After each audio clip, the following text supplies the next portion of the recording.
നമസ്കാരം, ഞാൻ Shonima. Al Hilal hospitals and medical centres അവതരിപ്പിക്കുന്ന BMC ന്യൂസ് ലൈവിലേക്ക് സ്വാഗതം. ബഹ്റിനിൽ നിന്നുള്ള വാർത്തകളിലേക്ക്. ബഹ്റിനിലെ എണ്ണ പരിസ്ഥിതി മന്ത്രിയും കാലാവസ്ഥാ കാര്യങ്ങളുടെ പ്രത്യേക പ്രതിനിധിയുമായ His Excellency doctor Muhammad bin Mubarak bin Daina ആഗോള ആരോഗ്യ സുരക്ഷാ പരിസ്ഥിതി സമ്മേളനത്തിന്റെയും പ്രദർശനത്തിന്റെയും 9ാമത് പതിപ്പ് ഉദ്ഘാടനം ചെയ്തു.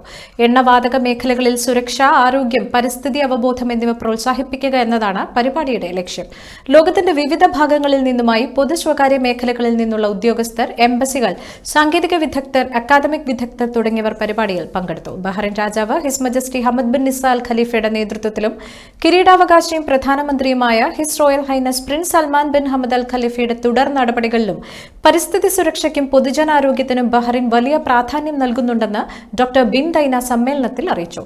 ആരോഗ്യം, സുരക്ഷ, പരിസ്ഥിതി എന്നിവയിലെ സമീപകാല കണ്ടുപിടുത്തങ്ങൾ ഉൾക്കൊള്ളിച്ച് പ്രാദേശിക സർവകലാശാലകൾ ഒരുക്കിയ ഇന്നൊവേഷൻ സോണും അദ്ദേഹം ഉദ്ഘാടനം ചെയ്തു. ആരോഗ്യം, പരിസ്ഥിതി എന്നിവയുടെ സംരക്ഷണം പ്രോത്സാഹിപ്പിക്കുന്നതിന് സഹായിക്കുന്ന ഇത്തരം പരിപാടികളെ പൂർണ്ണമായി പിന്തുണയ്ക്കുന്നതിനുള്ള ബഹ്റിന്റെ പ്രതിബദ്ധതയും അദ്ദേഹം ചടങ്ങിൽ വ്യക്തമാക്കി. രാജ്യത്തിന്റെ തൊഴിൽ പോർട്ടലിൽ രജിസ്റ്റർ ചെയ്തിരിക്കുന്ന എല്ലാ കമ്പനികളും അംഗീകൃത ലൈസൻസോടെ മാത്രം പ്രവർത്തിക്കുന്നവയാണെന്ന് ബഹ്റൈൻ തൊഴിൽ മന്ത്രാലയം അറിയിച്ചു. പോർട്ടലിലൂടെ ജോലിയോ പരിശീലന അവസരങ്ങളോ വാഗ്ദാനം ചെയ്യുന്നവയിൽ വ്യാജ കമ്പനികളില്ലെന്നും അധികൃതർ വ്യക്തമാക്കി. പോർട്ടലിൽ പോസ്റ്റ് ചെയ്യുന്ന എല്ലാ തൊഴിലവസരങ്ങളും നിയമാനുസൃതമാണെന്ന് ഉറപ്പാക്കുന്നുണ്ട്. രജിസ്റ്റർ ചെയ്തിരിക്കുന്ന കമ്പനികളുടെ നിയമ സ്റ്റേറ്റസ് ബന്ധപ്പെട്ട വകുപ്പുകൾ പരിശോധിച്ച് വിലയിരുത്തുന്നുണ്ട്. രാജ്യത്തെ റിക്രൂട്ട്മെന്റ്, പരിശീലന പ്രവർത്തനങ്ങൾക്ക് അംഗീകൃത സ്ഥാപനങ്ങൾക്ക് മാത്രമേ അനുമതിയുള്ളൂവെന്നും മന്ത്രാലയം സ്ഥിരീകരിച്ചു. സംശയാസ്പദമായ പ്രവർത്തനങ്ങൾ നടത്തുകയോ അല്ലെങ്കിൽ വ്യാജ തൊഴിൽ വാഗ്ദാനങ്ങൾ നൽകുന്ന കമ്പനികളെയോ ശ്രദ്ധയിൽപ്പെട്ടാൽ അക്കാര്യം പൊതുജനങ്ങൾ അധികൃതരെ അറിയിക്കണമെന്നും നിർദ്ദേശിച്ചിട്ടുണ്ട്. ഇത്തരം അനധികൃത പ്രവർത്തനങ്ങളുടെ തെളിവോ കമ്പനിയെക്കുറിച്ചുള്ള വിവരങ്ങളോ അന്വേഷണത്തിനായി കൈമാറുകയും വേണം. ബഹ്റൈനിലെ ഏറ്റവും ശ്രദ്ധിക്കപ്പെടുന്നതും ഇന്ത്യൻ ക്ലബിന്റെ വാർഷിക പരിപാടികളിൽ പ്രധാനപ്പെട്ടതുമായ സൗന്ദര്യ മത്സര പരിപാടി BFC മെയ് ക്വീൻ 2025 മെയ് 23 വെള്ളിയാഴ്ച വൈകിട്ട് 6 മണിക്ക് ഇന്ത്യൻ ക്ലബിൽ അരങ്ങേറും. സൗന്ദര്യവും ബുദ്ധിശക്തിയും കൂടി പരീക്ഷിക്കുന്ന മത്സരത്തിൽ ബഹ്റൈനിൽ താമസിക്കുന്ന 17-നും 27 വയസ്സിനും ഇടയിൽ പ്രായമുള്ള വിവിധ രാജ്യങ്ങളിൽ നിന്നുള്ള 14 മത്സരാർത്ഥികൾ മെയ് ക്വീനിൽ പങ്കെടുക്കും. ബഹ്റൈനിലെ VIP-കൾ ഉൾപ്പെടെയുള്ള നിരവധി പ്രമുഖർ പരിപാടിയിൽ പങ്കെടുക്കും. VIP-കൾ, വിശിഷ്ട വ്യക്തികൾ, ക്ലബ് അംഗങ്ങൾ, ക്ഷണിക്കപ്പെട്ട അതിഥികൾ എന്നിവരുൾപ്പെടെ 1500-ലധികം പ്രേക്ഷകരെ പ്രതീക്ഷിക്കുന്നതായും ഇന്ത്യൻ ക്ലബ്ബ് അറിയിച്ചു. ബഹ്റൈൻ ഫിനാൻസിംഗ് കമ്പനി സ്പോൺസർ ചെയ്തിരിക്കുന്ന പരിപാടിക്ക് ആഫ്രിക്കൻ ഈസ്റ്റേണും മറ്റ് സ്പോൺസർമാരും പിന്തുണ നൽകുന്നു. മത്സരങ്ങളുടെ ഭാഗമായി ലൈവ് മ്യൂസിക്കൽ ബാൻഡിന്റെ പ്രകടനങ്ങൾ, മറ്റ് ഡാൻസുകൾ തുടങ്ങിയ കലാപരിപാടികൾ അരങ്ങേറും. പരിപാടിയിലേക്കുള്ള ഒരുക്കങ്ങളെല്ലാം പൂർത്തിയായതായി സംഘാടകർ അറിയിച്ചു. പരിപാടിയുടെ കൂടുതൽ വിവരങ്ങൾക്ക് ക്ലബ്ബ് ആക്ടിംഗ് പ്രസിഡന്റ് ജോസഫ് ജോയിയെ 39802800 എന്ന നമ്പറിലോ ജനറൽ സെക്രട്ടറി അനിൽകുമാർ ആറിനെ 39623936 എന്ന നമ്പറിലോ ബന്ധപ്പെടാം. Indian cultural foundation Bahrain knowledge department വിദ്യാർത്ഥികൾക്കും രക്ഷിതാക്കൾക്കുമായി കരിയർ ഗൈഡൻസ് സംഘടിപ്പിക്കുന്നു. SSLC മുതൽ +2 വരെയുള്ള പഠിതാക്കൾക്കും വിജയിച്ചവർക്കും അവരുടെ രക്ഷിതാക്കൾക്കുമായി ഓൺലൈനിൽ സൗജന്യമായി സംഘടിപ്പിക്കുന്ന ഗൈഡൻസ് ക്ലാസിന് AIM സെക്രട്ടറിയും മലപ്പുറം മദീൻ അക്കാദമിക് ഡയറക്ടറുമായ നാഫൽ കോഡൂർ നേതൃത്വം നൽകും. മെയ് 23 വെള്ളിയാഴ്ച ബഹ്റൈൻ സമയം ഉച്ചയ്ക്ക് 1:30 നടക്കുന്ന ക്ലാസ്സിൽ പങ്കെടുക്കാൻ ആഗ്രഹിക്കുന്നവർ വിശദ വിവരങ്ങൾക്കായി 34482410 എന്ന നമ്പറിൽ ബന്ധപ്പെടണമെന്നും ഭാരവാഹികൾ അറിയിച്ചിട്ടുണ്ട്. സൽമാനിയ കാനുഗാർഡനിൽ പ്രവർത്തിക്കുന്ന ഗുരുദേവ സോഷ്യൽ സൊസൈറ്റിയിൽ അന്താരാഷ്ട്ര നഴ്സസ് ഡേ വിപുലമായ രീതിയിൽ ആഘോഷിച്ചു. സൊസൈറ്റി അങ്കണത്തിൽ നടന്ന ചടങ്ങിൽ സൊസൈറ്റിയിലെ കുടുംബാംഗങ്ങളിൽ ആതുര സേവന രംഗത്ത് പ്രവർത്തിക്കുന്ന 21 നഴ്സുമാരെ ആദരിക്കുകയും ബഹ്റൈനിൽ വർദ്ധിച്ചുവരുന്ന ഹാർട്ട് അറ്റാക്കിന്റെ കാരണവും പ്രതിവിധിയും എന്ന വിഷയത്തിൽ ബോധവൽക്കരണ ക്ലാസ് സംഘടിപ്പിക്കുകയും ചെയ്തു. ചടങ്ങിൽ ക്യാൻസർ കെയർ ഗ്രൂപ്പുമായി സഹകരിച്ച് 7 കുടുംബാംഗങ്ങൾ അവരുടെ മുടി ക്യാൻസർ കെയർ ഗ്രൂപ്പിന് ദാനം ചെയ്യുകയും ചെയ്തു. കൂടാതെ ഗുരുദേവ സോഷ്യൽ സൊസൈറ്റിയുടെ ഒരു വെർച്വൽ ലൈബ്രറിയുടെ ഉദ്ഘാടനവും നടത്തി. സൊസൈറ്റി ചെയർമാൻ സനീഷ് കുറുമളിൽ അധ്യക്ഷത വഹിച്ച ചടങ്ങിൽ ബഹ്റൈനിലെ ആതുര സേവന രംഗത്ത് കഴിഞ്ഞ 46 വർഷമായി നിറസാന്നിധ്യവും ക്യാൻസർ കെയർ ഗ്രൂപ്പിന്റെ പ്രസിഡന്റുമായ ഡോക്ടർ PV ചെറിയാൻ ചടങ്ങുകൾ ഭദ്രദീപം കൊളുത്തി ഉദ്ഘാടനം ചെയ്തു.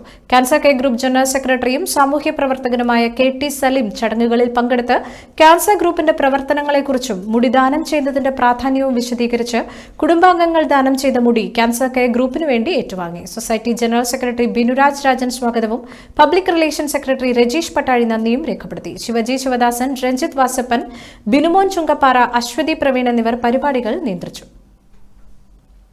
Indian cultural foundation international general secretary Nisar Saqafi Wayanad, deputy പ്രസിഡന്റുമാരായ KC Zainudheen Saqafi, advocate AC Abdul Kareem എന്നിവർക്ക് ബഹ്റൈൻ നാഷണൽ കമ്മിറ്റി സ്വീകരണം നൽകി. ICF ഇന്റർനാഷണൽ കൌൺസിലിന് കീഴിൽ വിവിധ രാജ്യങ്ങളിലായി വിദ്യാഭ്യാസ, സാമൂഹ്യ സേവന മേഖലകളിൽ ചുരുങ്ങിയ കാലം കൊണ്ട് സന്നദ്ധ സേവനത്തിനിറങ്ങിയ 1,00,000-ലധികം വരുന്ന ICF പ്രവർത്തകർക്ക് ഇതിനകം സാധിച്ചിട്ടുണ്ടെന്നും സ്വീകരണ സംഗമത്തിൽ നിസാർ സഖാഫി വ്യക്തമാക്കി. സ്വീകരണ സംഗമം കേരള മുസ്ലിം ജമാഅത്ത് സംസ്ഥാന സെക്രട്ടറി മജീദ് കക്കാട്, SYA സംസ്ഥാന secretary Sadiq Velimukku, ICF Bahrain national president Aboobacker Latheefi, secretary Shameer Pannur, Sulaiman Haji, Usman Saqafi, Rafeeq Latheefi Varavoor, Abdul Salam Musliyar, Kottakkal Abdul Hakeem Saqafi Kinaloor എന്നിവർ പങ്കെടുത്തു. ബഹ്റൈൻ പ്രതിഭ കേരളത്തിന്റെ മുൻ മുഖ്യമന്ത്രിയും ജനകീയ നേതാവുമായിരുന്ന EK നായനാർ അനുസ്മരണം സംഘടിപ്പിച്ചു. ബഹ്റൈൻ പ്രതിഭാ ഹാളിൽ സംഘടിപ്പിച്ച അനുസ്മരണ പരിപാടിക്ക് പ്രസിഡന്റ് ബിനു മണ്ണിൽ അധ്യക്ഷത വഹിച്ചു. ജനറൽ സെക്രട്ടറി മിജോഷ് മൊറാഴ സ്വാഗതം ആശംസിച്ചു. കേന്ദ്ര കമ്മിറ്റി അംഗം നിരൻ സുബ്രഹ്മണ്യൻ അനുസ്മരണ പ്രഭാഷണവും രക്ഷാധികാരി സമിതി അംഗം NV ലിവിൻകുമാർ രാഷ്ട്രീയ വിശദീകരണവും നടത്തി. കേരളീയരുടെ ജീവിതത്തെ പുതുക്കിപ്പണിത ഭരണാധികാരിയും ജനകീയ നേതാവുമായിരുന്നു EK നായനാർ എന്നും സാധാരണക്കാരനു വേണ്ടി എക്കാലവും നിലകൊള്ളുകയും സ്വാതന്ത്ര്യ സമരത്തിൽ ഉൾപ്പെടെ പോരാടുകയും ചെയ്ത മനുഷ്യസ്നേഹി കൂടിയായിരുന്നു അദ്ദേഹമെന്നും അനുസ്മരണ പ്രഭാഷണത്തിൽ ചൂണ്ടിക്കാട്ടി. ബഹ്റൈൻ പ്രവാസ ജീവിതം മതിയാക്കി നാട്ടിലേക്ക് തിരിക്കുന്ന കൊല്ലം പ്രവാസി അസോസിയേഷൻ സ്ഥാപക സെക്രട്ടറി കിഷോർ കുമാറിന് KPA ഡിസ്ട്രിക്ട് കമ്മിറ്റിയുടെ നേതൃത്വത്തിൽ യാത്രയയപ്പ് നൽകി. KPA പ്രസിഡന്റ് അനോജ് മാസ്റ്റർ അധ്യക്ഷത വഹിച്ച ചടങ്ങിൽ ജനറൽ സെക്രട്ടറി പ്രശാന്ത് പ്രഭുത്തൻ സ്വാഗതം ആശംസിച്ചു. Sreenarayana cultural society general secretary Sreekanth MS, സാമൂഹ്യ പ്രവർത്തകനായ സയ്യിദ് ഹനീഫ, KPA സ്ഥാപക president Nisar Kollam, KPA vice president Koyivila Muhammad Kunju, secretary Anilkumar, secretary Rajeesh Pattazhi, KPA സ്ഥാപക general secretary Jagath Krishnakumar, KPA സ്ഥാപക ട്രഷറർ രാജ് ഉണ്ണികൃഷ്ണൻ, മുൻ KPA assistant treasurer Binu Kundara എന്നിവർ ആശംസകൾ നേർന്നു. KPA ട്രഷറർ മനോജ് ജമാൽ ചടങ്ങിന് നന്ദി രേഖപ്പെടുത്തി. കലവറ റെസ്റ്റോറന്റ് ഹാളിൽ നടന്ന പരിപാടിയിൽ KPA സെൻട്രൽ കമ്മിറ്റി, ജില്ലാ കമ്മിറ്റി, പ്രവാസി ശ്രീ കുടുംബാംഗങ്ങളും സന്നിഹിതരായിരുന്നു. BMC ന്യൂസിൽ ഇനിയൊരു ഇടവേള.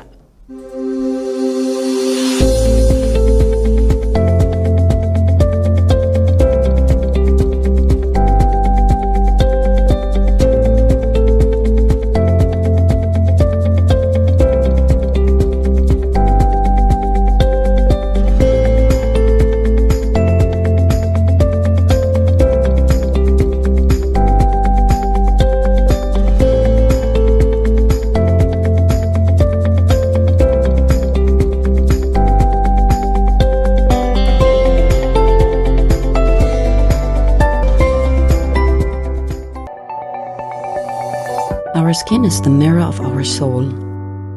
Our skin is our largest sensory organ. Our skin needs a healthy microbiome balance. This is regulated by its pH value, which protects the skin from pathogens, cold and ultraviolet rays.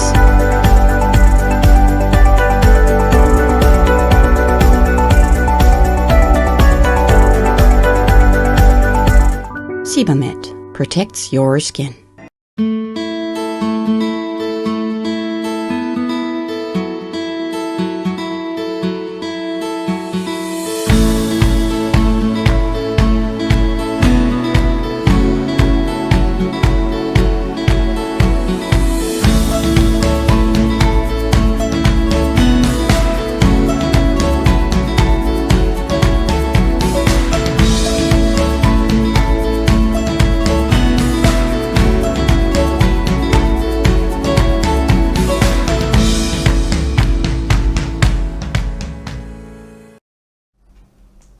BMC ന്യൂസിലേക്ക് വീണ്ടും സ്വാഗതം. ജീവിത നിലവാര സൂചികയിൽ ആഗോള റാങ്കിങ്ങിൽ US-ന് മുന്നിലെത്തി Qatar. ആഗോളതലത്തിൽ 8ാം സ്ഥാനത്താണ് Qatar. US 9ാം സ്ഥാനത്താണ്. അറബ് രാജ്യങ്ങളിൽ 1ാം സ്ഥാനത്തെത്താനും ഖത്തറിന് കഴിഞ്ഞു. അറബ് രാജ്യങ്ങളിൽ UAE 2ഉം സൗദി അറേബ്യ 3ഉം സ്ഥാനത്തെത്തി. 98 പോയിന്റുകൾ നേടിയ മൊണാക്കോ പ്രിൻസിപ്പാലിറ്റിയാണ് ആഗോളതലത്തിൽ 1ാം സ്ഥാനം നേടിയത്. അമേരിക്കൻ മാഗസിൻ CEO വേൾഡ് പ്രസിദ്ധീകരിച്ച 2025-ലെ ജീവിത നിലവാര സൂചികയിൽ ഖത്തർ 96.66 പോയിന്റുകളാണ് നേടിയത്. സ്ഥിരത മുതൽ സുതാര്യത വരെയുള്ള 10 മെട്രിക്സുകളുടെ അടിസ്ഥാനത്തിൽ 199 രാജ്യങ്ങളെ വിലയിരുത്തിയാണ് റാങ്ക് നിശ്ചയിച്ചത്. അറബ് ലോകത്ത് UAE 2ാം സ്ഥാനത്താണെങ്കിൽ ആഗോളതലത്തിൽ 26ാം സ്ഥാനത്താണ്. സൗദി അറേബ്യ ലോക റാങ്കിങ്ങിൽ 40ാം സ്ഥാനത്താണ്. ലോക റാങ്കിങ്ങിൽ 47ാം സ്ഥാനത്ത് ബഹ്റിനും എത്തി. 60.81 പോയിന്റുകളോടെ ഇന്ത്യ 145ാം സ്ഥാനത്താണ്. പാകിസ്ഥാന് 167ഉം ബംഗ്ലാദേശ് ഇന്ത്യയുടെ തൊട്ടു മുൻപിലുമാണ്. ഏഷ്യയിൽ 1ാമത് സിംഗപ്പൂരും 2ാമത് ഖത്തറുമാണ്. സിംഗപ്പൂരിലെയും ഹോങ്കോങ്ങിലെയും കോവിഡ് വ്യാപനവുമായി ബന്ധപ്പെട്ട സ്ഥിതിഗതികൾ വിലയിരുത്തി കേന്ദ്ര ആരോഗ്യ മന്ത്രാലയം. ഇന്ത്യയിലെ നിലവിലെ COVID-19 സ്ഥിതി നിയന്ത്രണ വിധേയമാണെന്നും രാജ്യത്ത് കോവിഡ് കേസുകളുടെ എണ്ണം കുറവാണെന്നും ആരോഗ്യ മന്ത്രാലയം അറിയിച്ചു. നിലവിൽ 257 ആക്ടീവ് കേസുകളാണ് ഇന്ത്യയിലുള്ളത്. ഇന്ത്യയിലെ കേസുകളിൽ ഭൂരിഭാഗവും നേരിയ രോഗലക്ഷണങ്ങൾ മാത്രമാണെന്നും ആശുപത്രിയിൽ പ്രവേശിപ്പിക്കേണ്ട ആവശ്യമില്ലെന്നുമാണ് വിലയിരുത്തൽ. പുതിയ ഒമിക്രോൺ ഉപവകഭേദങ്ങളുടെ വ്യാപനമാണ് സിംഗപ്പൂരിലും ഹോങ്കോങ്ങിലും റിപ്പോർട്ട് ചെയ്തിരിക്കുന്നത്. കോവിഡ് ബാധിച്ച് സിംഗപ്പൂരിലെ ആശുപത്രിയിൽ പ്രവേശിക്കപ്പെടുന്നവരുടെ എണ്ണം 30% വർദ്ധിച്ചെന്നാണ് റിപ്പോർട്ട്. ഹോങ്കോങ്ങിലും കോവിഡ് കേസുകളുടെ എണ്ണം വർദ്ധിച്ചിട്ടുണ്ട്.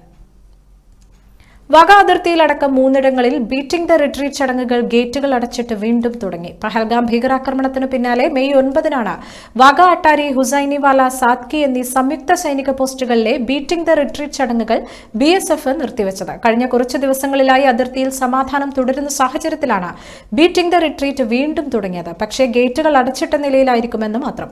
നാളെ മുതൽ പൊതുജനങ്ങൾക്കും ബീറ്റിംഗ് ദ റിട്രീറ്റ് കാണാനെത്താം. ഇന്ന് ജമ്മു കശ്മീരിൽ അതിർത്തിയിലെ സാഹചര്യമടക്കം ലഫ്റ്റനന്റ് ഗവർണറുടെ നേതൃത്വത്തിൽ യോഗം ചേർന്ന് വിലയിരുത്തിയിരുന്നു. ഇന്നലെ രാജസ്ഥാനിലെയും കച്ച് മേഖലയിലെയും അതിർത്തിയിലെ സാഹചര്യം പരിശോധിച്ച സംയുക്ത സേനാ മേധാവി അനിൽ ചൌഹാനും കരസേനാ മേധാവി ഉപേന്ദ്ര ദ്വിവേദിയും അതിർത്തിയിലെ സൈനികരോട് ജാഗ്രത തുടരാൻ നിർദ്ദേശിച്ചിട്ടുണ്ട്. കേരള സംസ്ഥാന സർക്കാരിന്റെ 4ാം വാർഷിക ദിനത്തിൽ കേക്ക് മുറിച്ചാഘോഷിച്ച മുഖ്യമന്ത്രി പിണറായി വിജയൻ. കൊച്ചി അന്താരാഷ്ട്ര വിമാനത്താവളത്തിൽ നടന്ന പരിപാടിയിൽ ഘടകകക്ഷി മന്ത്രിമാരും പങ്കുചേർന്നു. 2ാം പിണറായി സർക്കാർ എല്ലാ മേഖലയിലും വിജയം കൈവരിച്ചുവെന്ന ആത്മവിശ്വാസത്തോടെയാണ് മുഖ്യമന്ത്രിയും മന്ത്രിമാരും 4ാം വാർഷികം കേക്ക് മുറിച്ച് ആഘോഷിച്ചത്. മുഖ്യമന്ത്രി മന്ത്രിമാർക്ക് കേക്കിന്റെ മധുരം പങ്കുവച്ചു. മന്ത്രിമാരായ K Rajan, P Rajeev, K Krishnankutty, Roshy Augustine, Kadannappally Ramachandran, KB Ganesh Kumar എന്നിവരാണ് പരിപാടിയിൽ പങ്കെടുത്തത്. ഈ വാർത്തയോടുകൂടി ഇന്നത്തെ BMC ന്യൂസ് ലൈവിൽ മലയാളം വാർത്തകൾ പൂർണ്ണമാകുന്നു. കൂടുതൽ വാർത്തകളുമായി വീണ്ടും കാണാം. ശുഭരാത്രി.